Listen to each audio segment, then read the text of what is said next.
ওই টাকা দিয়ে মেশিন কিনে দেশে যদি হাসপাতাল করতে, তোমার দেশের জনগণকে ইন্ডিয়া যাওয়া লাগতো না।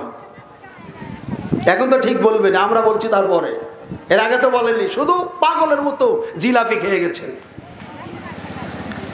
ভারত এমন কি মেশিন আছে রোগ নির্ণয় করার, আপনার জ্বর সর্দি হলে ইন্ডিয়াতে যাওয়া লাগে, অসুস্থতা হলে ইন্ডিয়ায় যাওয়া লাগে। যত টাকা চুরি করে বিদেশে পাঠিয়েছেন, ওই টাকা হলে একটা মেডিকেল করা যেত না ভাই? কথা বলেন, করা যেত না?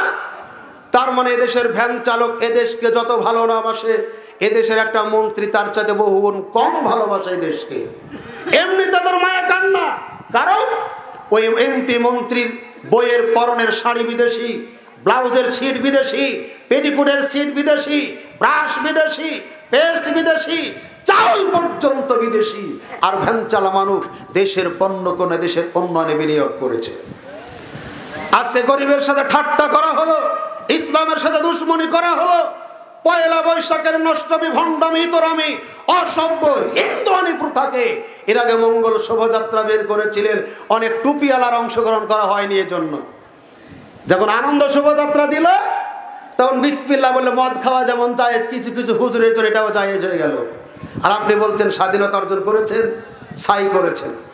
মুজিবুরের মূর্তি দেশ থেকে ভেঙেছেন, আর যেগুলোর মূর্তি আছে এগুলো কি হালাল? এত ধীরে বললেন কেন? শেখ মুজিবুরের মূর্তি এটা কি শুধু শিরক না? যত মূর্তি আছে সব শিরক। তাহলে মুজিবুরটা ভেঙে ওদেরটা রাখলেন কেন? ওদেরটা কেন রাখলেন? আমি মূর্তি বিরোধী, আমার বাপের হলেও, আবু বকর উমরের হলেও, আলী উসমানের হলেও, কিন্তু আপনি একটা রাখবেন আর একটা ভাঙবেন, তার মানে আপনার ভিতরে দুর্নীতি আছে।